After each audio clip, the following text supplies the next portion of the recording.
kita sudah membahas tentang indikator-indikator analisis fundamental saham di beberapa pertemuan sebelumnya, dan kali ini kita akan menyimpulkan, merangkum semuanya menjadi satu dari sisi analisis fundamental saham ini.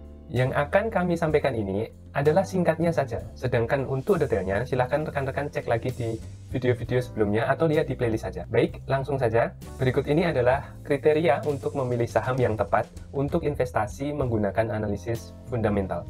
Yang pertama adalah tentang PBV, pilih yang lebih rendah. Lalu kemudian EPS, cari yang lebih besar. Lalu terkait dengan angka ROE, minimal 10% lah ya. Lebih besar lebih baik. Khusus untuk sektor perbankan, akan lebih baik jika kita memilih saham dengan ROE yang lebih tinggi dari ROA-nya.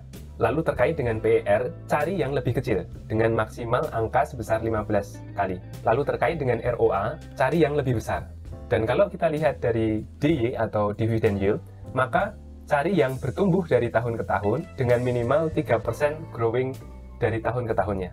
Dan kalau kita lihat NPM-nya atau net profit margin, cari yang lebih besar. Lalu kemudian kalau kita lihat DER-nya, cari yang lebih kecil dan berada di bawah angka 100% atau di bawah angka NPM-nya.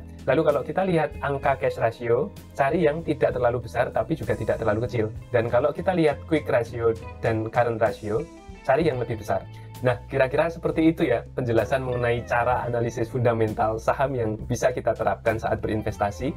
Selain ini tadi bisa membantu kita sebagai investor dalam menentukan harga saham yang terbaik, analisis fundamental itu juga dapat digunakan untuk memberikan prediksi tren jangka panjang di pasar. Dan akhirnya kita bisa membuat keputusan investasi dengan lebih matang dan mendapatkan keuntungan yang lebih besar. Jadi sebagai kesimpulan, jika rekan-rekan ingin memanfaatkan analisis fundamental saham ini, maka manfaatkanlah dengan baik. Dan master-master investasi level dunia juga sebenarnya menggunakan ini.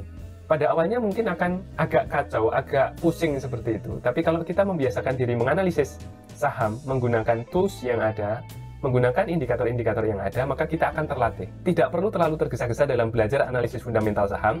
Yang jelas, mulailah melangkah untuk belajar analisis fundamental ini supaya rekan-rekan bisa menjadi seorang investor saham yang baik.